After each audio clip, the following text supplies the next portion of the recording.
E aí? Você ainda se acha pequeno para fazer a vontade de Deus? Você ainda se acha impotente para executar o chamado de Deus? Você ainda acha que Deus é muito grande e que Ele não, por ser grande, não se interessa por você?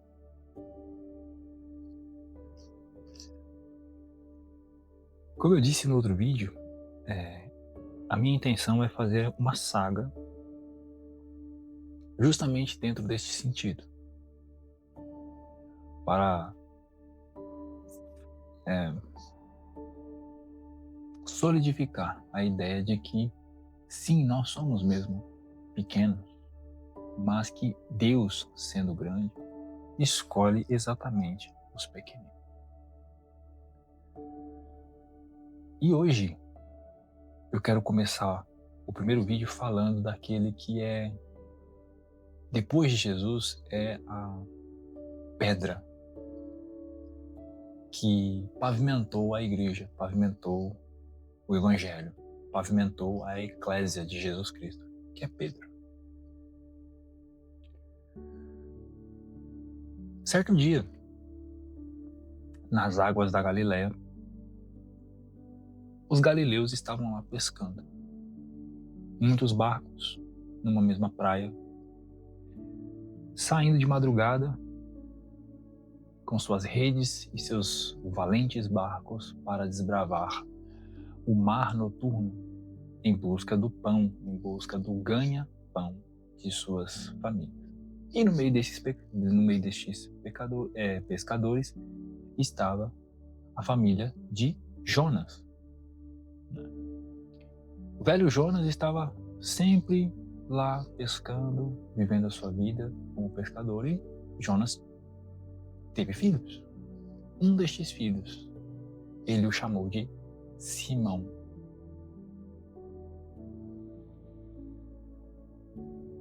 Simão passou a sua vida inteira sendo um simples pescador.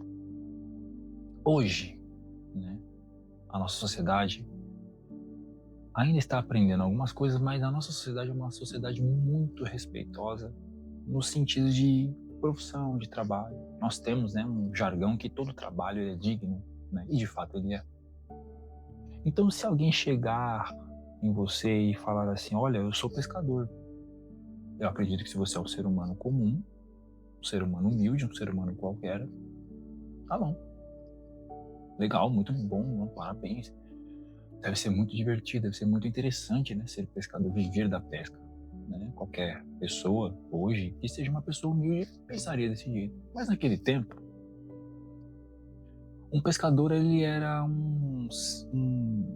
uma profissão arremetida a pessoas que não tinham muita renda, muitas capacidades dentro da sociedade. Eram pessoas ruralistas, eram pessoas mais distanciados, daquilo que se entendia como cidade, metrópole, daquilo que era atual, daquilo que era mais célebre. E o pescador, naquele tempo, os estudos não eram para todos naquele tempo. Hoje, estudar é uma condição que todos, obrigatoriamente, têm um direito, para todos. Mas naquele tempo não, naquele tempo o conhecimento era para aqueles que podiam aportar, daqueles que tinham capacidade de comprar o conhecimento. Então, a maioria das pessoas eram analfabetas, os poucos que liam às vezes não liam tão bem assim, o conhecimento ele era segregado, ele era hermético, e o judaísmo também era, num certo sentido, hermético, porque a Torá, pelos moldes da época, a Torá ela era lida apenas nas sinagogas e no templo. Nós não tínhamos, naquele tempo as pessoas não tinham Torá dentro de casa como nós temos a Bíblia. Então não era todo mundo que lia, não era todo mundo que tinha capacidade de ler.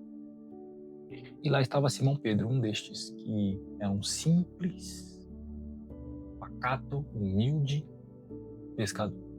A vida inteira passou pescando nos mares da Galileia. Uma vida comum, uma vida normal, uma vida muito simples, uma vida que para muitos seria uma vida ordinária, uma vida medíocre, no sentido semântico da palavra, é claro, não no sentido pejorativo.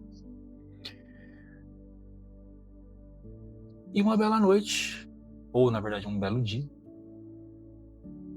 não pescando nada, mais um dia qualquer, um dia não muito feliz, Pedro, junto a seu pai e a seu irmão, voltam para a praia e, lavando suas redes, de repente eles enxergam um homem estranho, ou talvez por eles não muito conhecido. A gente não tem certeza se Jesus já era conhecido na Galiléia naquele momento ou não. Mas eles veem um homem que por eles não é tão íntimo se aproximando deles. Pedro olha para ele e fala: esse rapaz está vindo na minha direção. A palavra diz que Jesus salta dentro deste barco e simplesmente fala: lancem a rede ao mar. Bom, muita ousadia da parte de um homem que não pesca dizer para um pescador que passou a madrugada inteira tentando pescar e nada pescar, querer ensinar a estes pescadores como pescar. Eu imagino que Pedro, na sua singeleza, olhou para aquele homem e falou assim: uai, o que está acontecendo? Mas, provavelmente olhando nos olhos de Jesus Cristo e vendo que Jesus Cristo estava sendo muito sério naquilo que estava falando, Pedro diz aquela frase, icônica que está escrito: mestre, toda noite nós estivemos tentando pescar e nada pescamos, mas debaixo da tua palavra eu lançarei de novo. Então vai lá, volta ao pescador, empurrando o seu barquinho de volta para o mar, já de manhã cedo, adentra o mar adentro e passa a pescar novamente. De repente, um tranco, um solavanco, surpreende o pescador com uma sensação que ele conhece muito bem. Peixes, são peixes. Pegamos peixes. E foram tantos peixes que ele precisou de ajuda. Ele precisou gritar e assobiar, fazer todo o barulho que ele poderia fazer lá do meio do mar para que os outros pescadores que também nada pescaram corressem com seus barcos, nadando conforme podiam, para ajudá-lo a trazer essa rede, trazer estes peixes. Depois de todo esse estardalhaço, Pedro volta para a terra e quando ele considera o que aconteceu, ele entende que aquele homem não é um homem comum. Só pode ser, no mínimo, um profeta, um enviado de Deus. E aí ele diz: Senhor, afasta-se de mim, porque eu sou pecador. Pedro declara que ele não é uma pessoa justa. Ele declara com a sua própria boca que ele é um pecador. E Jesus diz: não temas. Não temas. Não tema o que você está sentindo. Não tema o fato de você ser um pecador. E siga-me, porque eu lhe farei pescador de homens. Pedro, não sabemos a idade dele naquele momento, não temos certeza, mas Pedro provavelmente pede a bênção do pai, se despede do pai, larga tudo o que ele tinha, todo o conhecimento, larga o próprio pai e passa a seguir Jesus Cristo. Sem nada, sem moeda, sem dinheiro, sem bolsa, sem roupas extras, nada. Simplesmente segue aquele homem que milagrosamente sabia como pescar. Melhor do que ele. Aqui, Jesus Cristo fez a primeira pesca maravilhosa. A primeira. Passado um tempo, muitas coisas aconteceram. Este pescador viu coisas que não são possíveis de serem explicadas. Milagres, fenômenos, situações, homens com mãos mirradas tendo suas mãos restauradas, paralíticos andando, cegos enxergando, demônios impávidos e poderosos e da qual todos temiam sendo expulsos de suas posses, das pessoas que tomavam, de suas geografias, de seus reinados. Aquele simples pescador, acompanhando aquele homem, viu coisas que ele não poderia explicar para as pessoas. E também recebeu esse poder, saindo e, aos moldes de seu mestre, executando exatamente aquilo que fora ordenado. Ele falava e os demônios obedeciam. Ele dizia, levanta-te, e os coxos andavam. Ele também operava milagres que o mestre dele operava.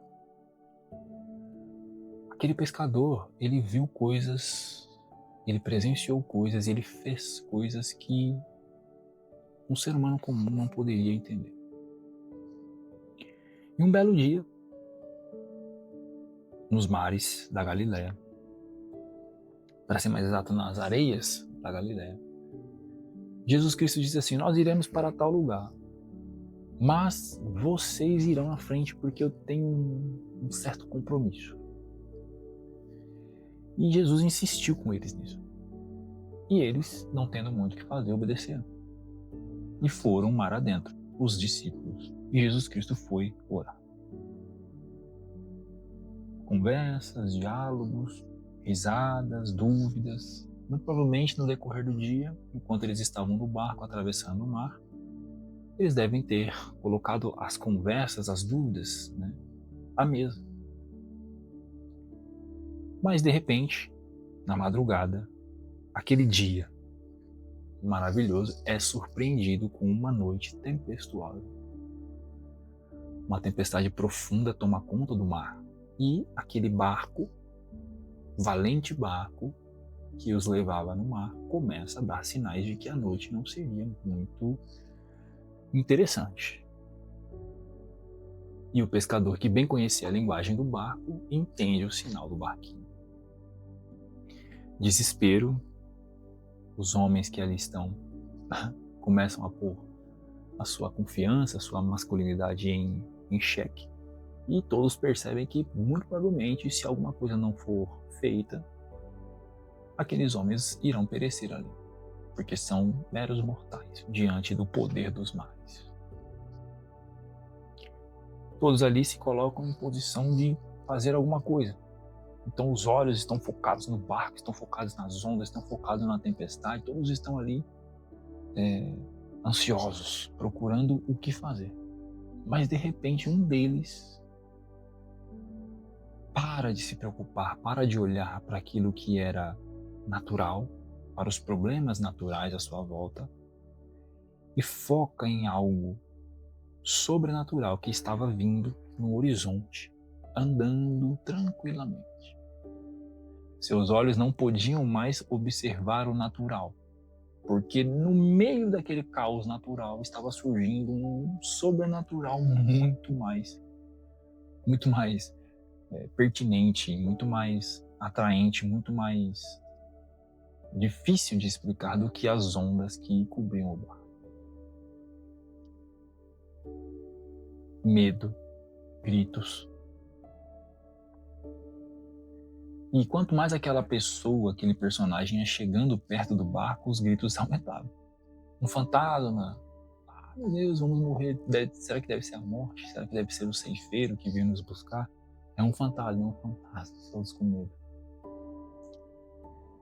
Mas aquele fantasma, entre aspas, dá um grito no meio do mar e fala assim, calma, acalmem-se, tem de bom ânimo, sou eu. E quando aqueles homens escutam aquela voz, eles identificam aquela voz. Nós conhecemos essa voz, sabemos quem é. Mas não pode ser. Não pode ser. Um homem não pode andar sobre as águas. Porque um homem é um mero mortal. Cada um duvidando, cada um vivendo ali suas próprias questões, mas o pequenino pescador, o ansioso pescador, não entendendo muito bem o que vinha do seu coração, falou algo que nem ele mesmo deve ter considerado. Do barco para o mar, ele grita: Senhor, se realmente és tu que está aí mesmo, então dê-me uma ordem, dá-me uma ordem para que eu vá ter contigo. Se é mesmo, Senhor, porque eu já vi tanta coisa acontecendo que eu já não duvido tanto que um homem pode andar sobre as águas, contanto que seja o Senhor. Então, dá-me uma ordem e diga para que eu vá ter contigo, e eu irei. E aquele fantasma, muito seguro de si mesmo, como da primeira vez, quando disse, lance a rede no mar, ele diz novamente de maneira muito segura, venha. O pequeno pescador ousa e dá o primeiro passo. E quando ele firma o pé nas águas, ele fala, é possível. É possível. E ele começa a andar. Ele olha para aquela luz brilhando no horizonte em forma de homem e começa a andar para ela, em direção a ela. Surpreso, alegre, eufórico, todos os sentimentos que um ser humano pode sentir naquele momento, eu acredito que aquele simples pescador ele sentiu. Mas infelizmente, num dado momento, a mente dele, o cérebro humano, gritou para o coração dele dizendo assim, ei, pescador, lembra de uma coisa, você é um simples mortal. E quantas vezes você já tentou pisar na água? Quantas vezes você já mergulhou na água e você percebeu que homens não andam por cima das águas? Homens sucumbem ao poder do mar e afundam, submergem ao mar. Infelizmente, naquele momento, ele deu ouvidos à voz que provinha da mente, da razão. E, infelizmente, começou a afundar. Diante da morte, só nos resta gritar socorro. Ninguém é viril e altamente másculo quando a morte chega diante dos teus olhos. E com ele não foi diferente. O simples pescador grita por socorro, temendo pela própria vida, se afogando, submergindo, nadando em meio àquelas ondas, àquela tempestade. O mar não estava ameno, o mar estava tempestuoso, ondas o cobrindo, e ele sabia que ia morrer. Mas uma mão poderosa segura a sua mão e o tira de dentro do mar, o pesca de dentro do mar. O coloca dentro do barco, o conforta, tá tudo bem? Tá tudo bem? Ok, está tudo bem. E o pescador olha para os olhos do mestre, e o mestre olha para os olhos do pescador e diz, homem de pequena fé, por que duvidaste? Por que duvidaste? Homem de pequena fé. Pequeno homem, por que duvidaste? Obviamente, Pedro ele deve ter sentido alguma coisa. Mas eu acho que os fenômenos que o tomaram naquele momento eram mais fortes. E ele só conseguia pensar no fato de ter andado por sobre as águas. Pela segunda vez, o pescador foi pescado no mar.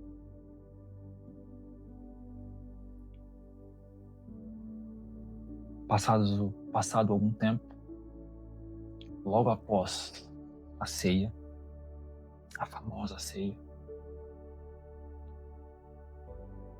o mestre é traído por um outro. Ele é amarrado, suas mãos são manietadas e como um revolucionário qualquer, como um malandro qualquer, como qualquer homem que executa balbúrdia na cidade, o bondoso mestre, estava sendo levado de diante dos seus olhos. Todos fogem, mas ele não. O pequeno homem não. Ele segue o seu mestre. E quando chega ao pátio da casa sacerdotal, ele observa com seus próprios olhos o seu mestre adentrando a casa do sumo sacerdote daquele ano. Sabendo que ele não poderia adentrar, ele permanece no pátio para tentar colher as notícias, colher as novidades sobre o que aconteceria com seu mestre.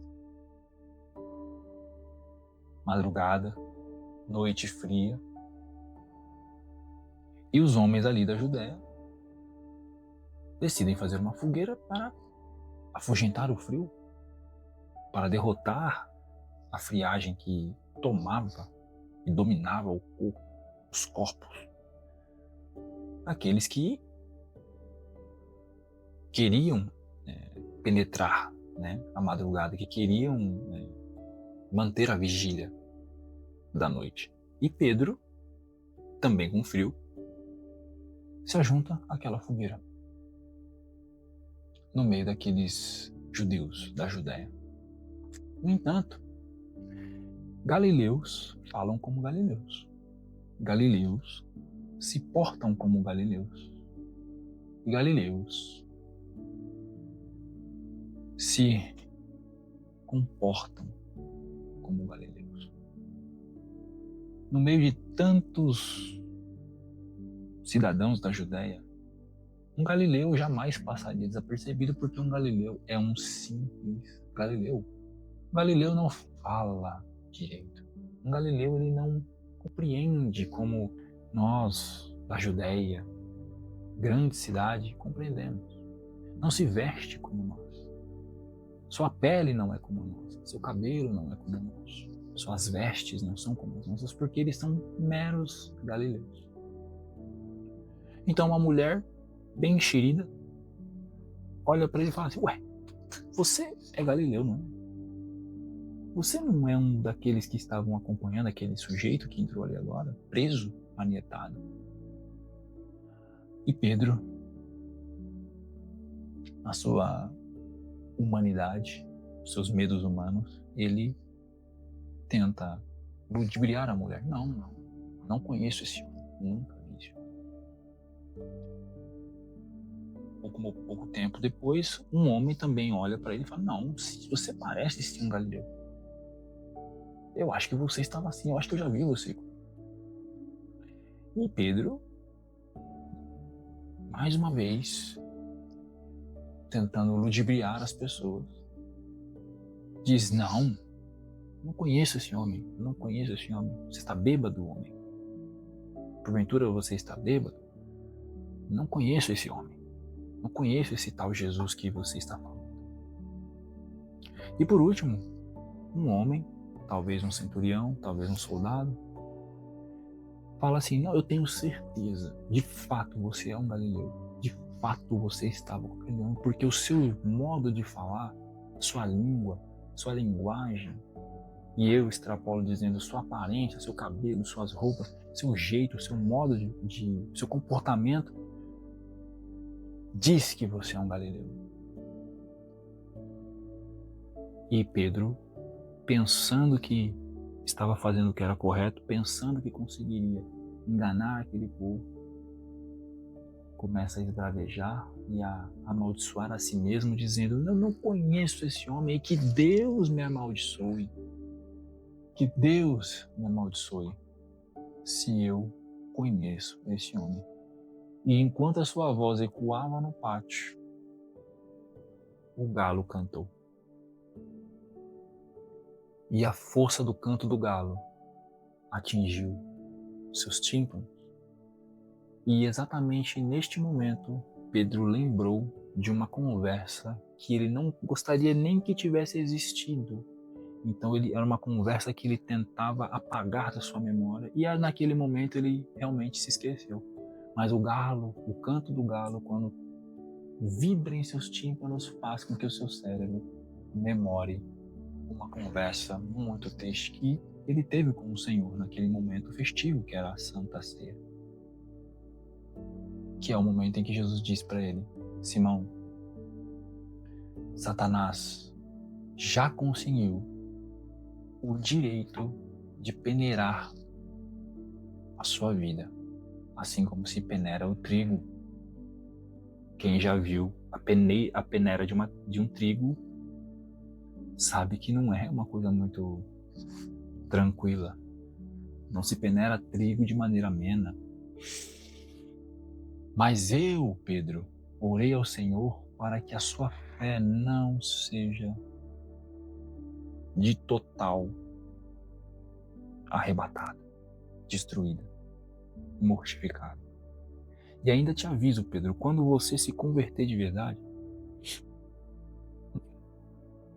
cuida desses pequenos, cuida dos pequeninos.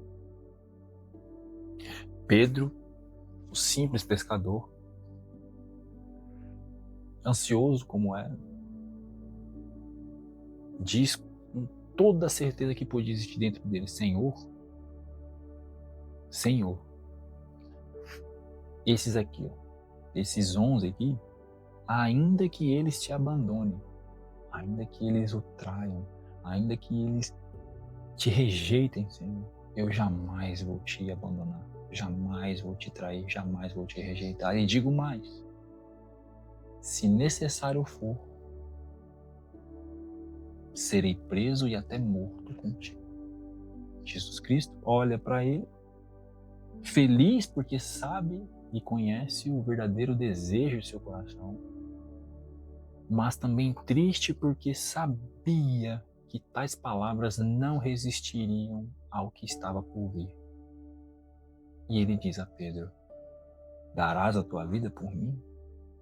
Pedro, eis que te digo que ainda hoje, antes que o galo cante, tu me trairás, tu me negarás 3 vezes.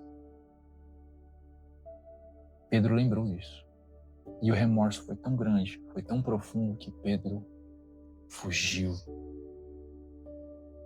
Lá se vai Jesus, açoitado, esbofeteado, torturado, cuspido, flagelado e ao fim crucificado. E Pedro não viu isso. Pedro fugiu, sequer viu seu mestre sendo crucificado. Todos fugiram. O único que restou, acreditamos que era João, o único que viu seu mestre sendo crucificado. Mas todos os outros, inclusive Cefas, inclusive Petros, inclusive Pedro, inclusive Simão, aquele que jurara ao Senhor: não te abandonarei, Senhor, contigo morrerei. Se o Senhor morrer, eu morrerei ao lado. A mesma espada que cortará a sua cabeça, cortará a minha. A mesma corda que te enforcar, enforcará o meu pescoço. A mesma cruz em que o Senhor foi pregado, serei pregado atrás dela. Morrerei ao seu lado. Este homem foi embora, fugiu, abandonou o seu mestre para morrer.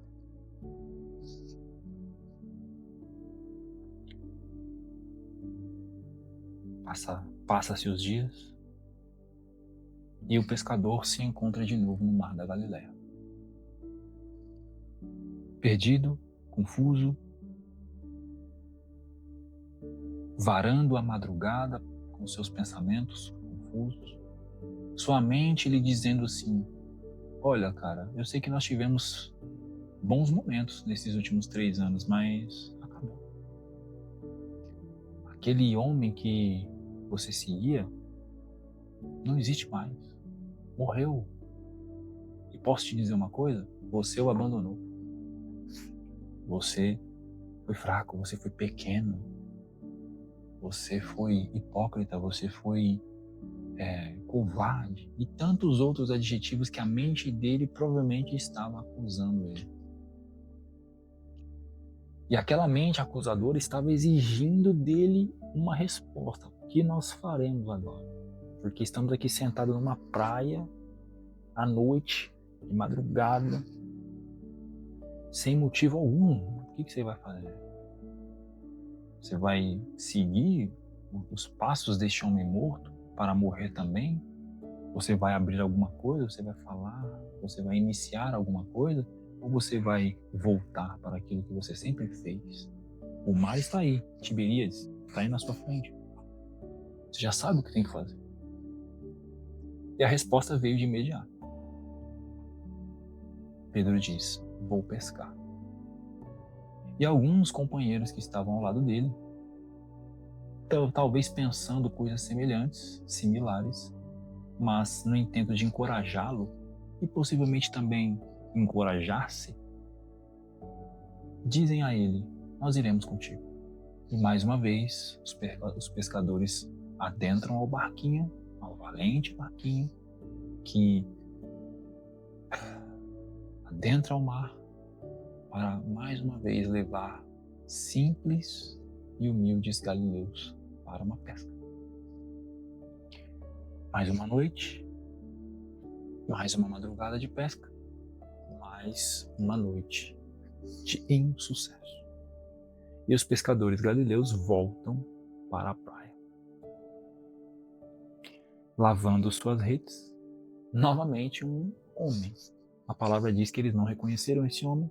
Não sabemos se eles esqueceram da face de Jesus, ou se aquele homem estava encapuzado, ou se talvez aquele homem estava transfigurado, tinha uma outra imagem. Nós não sabemos. A Bíblia não diz isso.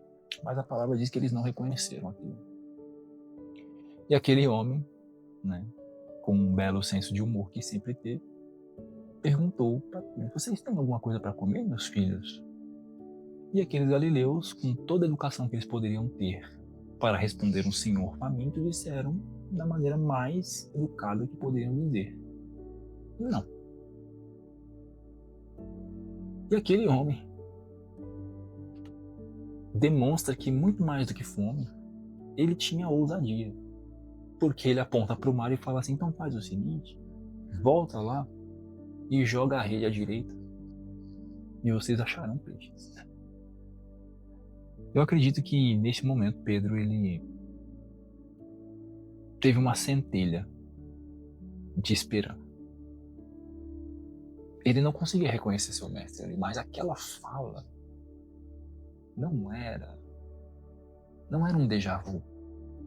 Não era algo que ele achava que tinha visto, mas que não tinha visto. Não era um cenário em que ele achava que já havia vivenciado, mas que era a primeira vez que estava o vivenciando. Não. Isso já aconteceu. Eu sei que aconteceu. E Pedro, ele dá o braço a torcer. Adentra o barco novamente e vai à pesca. E surpreendentemente, porém já esperado, quando ele sente o tranco na rede, aquele tranco que todo pescador conhece, dentro do coração dele, ele sabe o que aconteceu. E todos que estão no barco sabem o que aconteceu.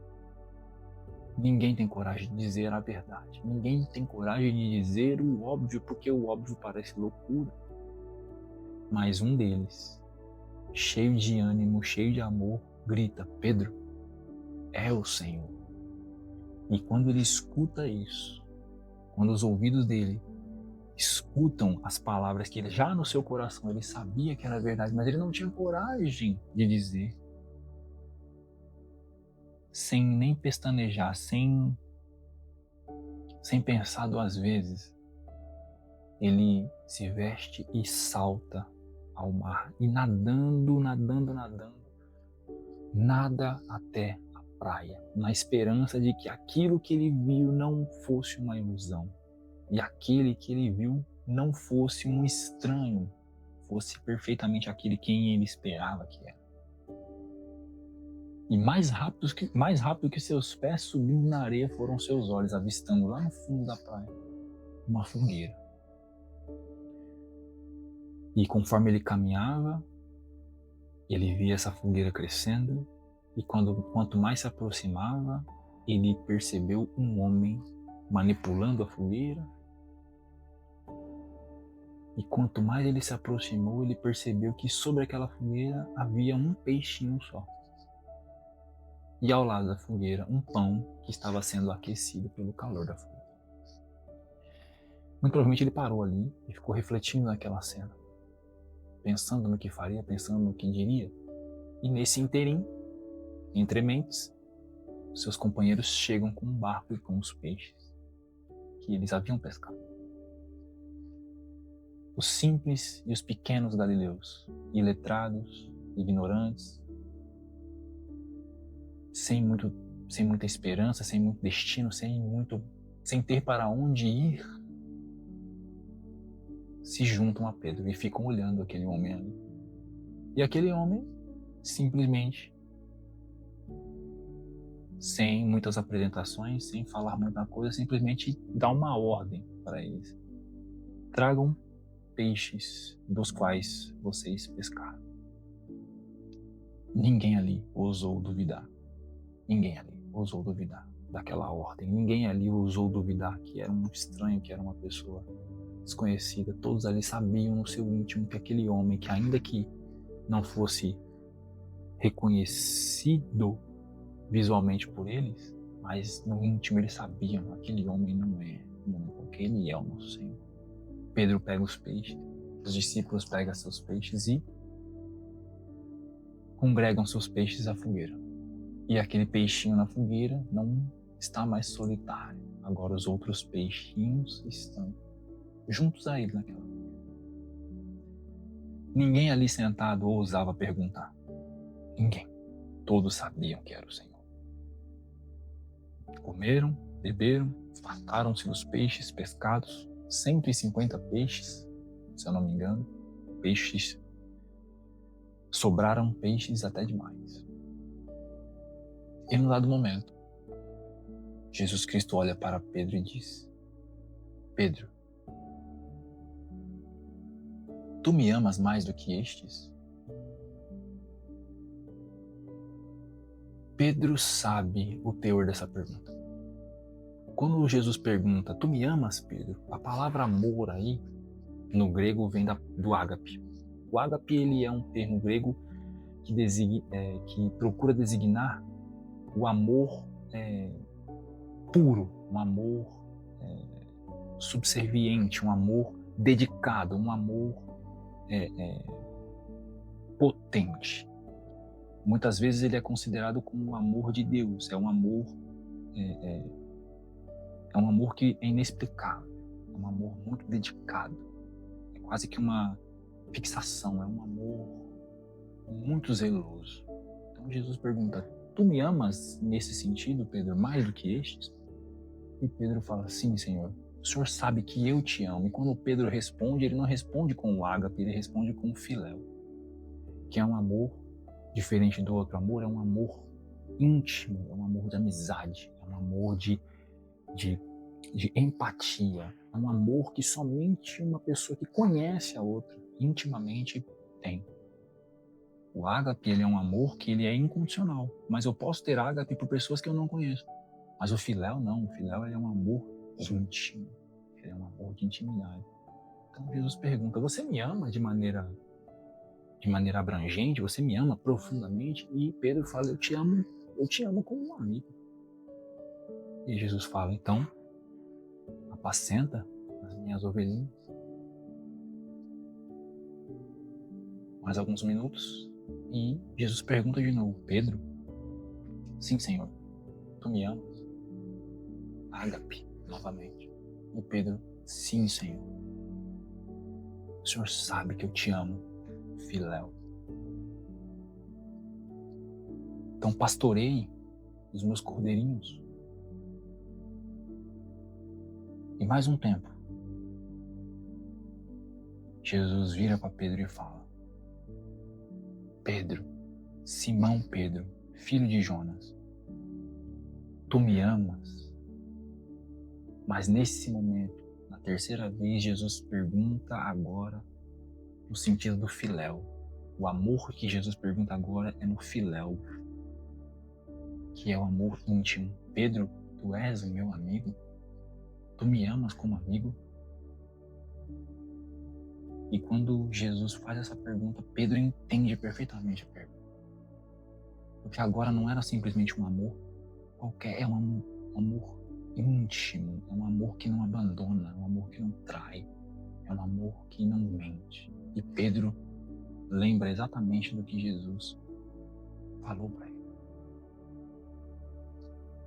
Por isso que ele se entristece, por isso que ele se consterna, porque Pedro sabe exatamente o que essa terceira pergunta quer dizer. E lembrando de tudo, da traição, das juras, das promessas que ele fizera e que não conseguiu cumprir, só existe uma resposta: Senhor, tu sabes. Tu sabes de tudo. E o Senhor sabe que eu te amo. E aí, Jesus Cristo muito provavelmente aquece, sorri e fala pela terceira vez: então, alimente as minhas ovelhas.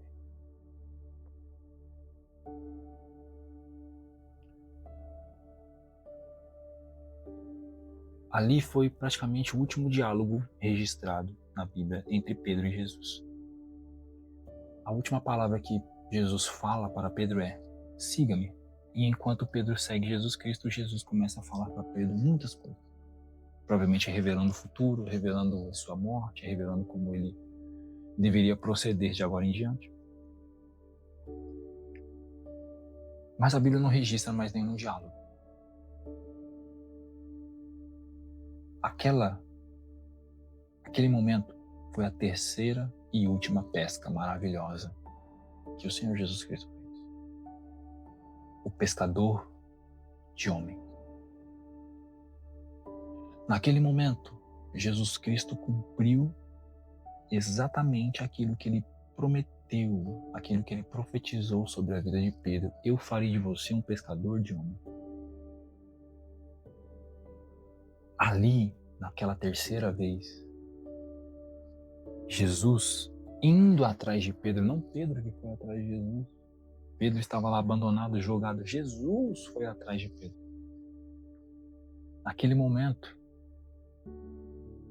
Jesus ensinou para o pescador de peixes como que se pesca homens. Porque ali Pedro entendeu que a mesma paciência que você precisa ter com os peixes, você precisa ter com os homens. O mesmo olho, o mesmo olhar que você tem para com os peixes, com o mar, você precisa ter com os homens e com o mundo.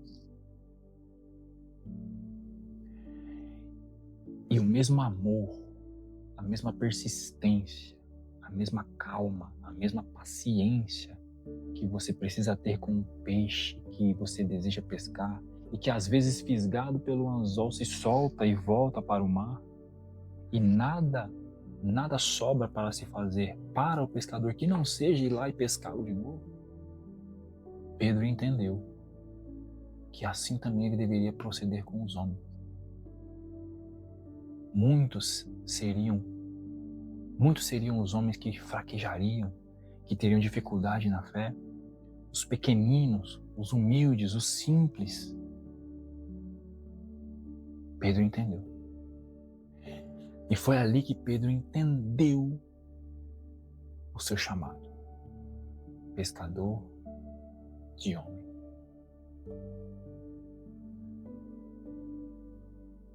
Jesus Cristo, ele poderia ter escolhido os mais incríveis, tantos homens da Judéia, de Cesareia. Deus poderia ter escolhido príncipes. Jesus poderia ter escolhido escribas, mestres da lei. Mas Jesus, ele foi, como Galileu, ele foi lá nas áreas marginais da Galileia e escolheu o mais ansioso, o mais duro como pedra, o mais difícil, o mais inconsequente de todos eles, o mais iletrado, e ensinou aquele pescador de peixes a pescar homens. O pescador de homens. E esse pescador de peixes se tornou um aprendiz de pescador de homens.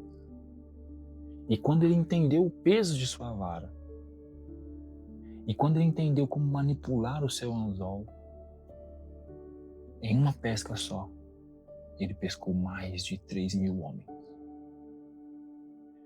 Aquele iletrado, aquele incapaz, aquele impotente, durante toda a sua vida, até a sua velhice, pescou tantos homens, que nem as maiores embarcações do mundo seriam capazes de conter estes peixes. Portanto, reflita em Jesus. Reflita em você mesmo. Talvez, Pedro seja pior do que nós. Talvez Pedro seja pior do que eu, seja pior do que você. E se o grande pescador de homens conseguiu transformar um simples pescador de peixes em um outro grande pescador de homens, o que esse mestre não poderia fazer com você?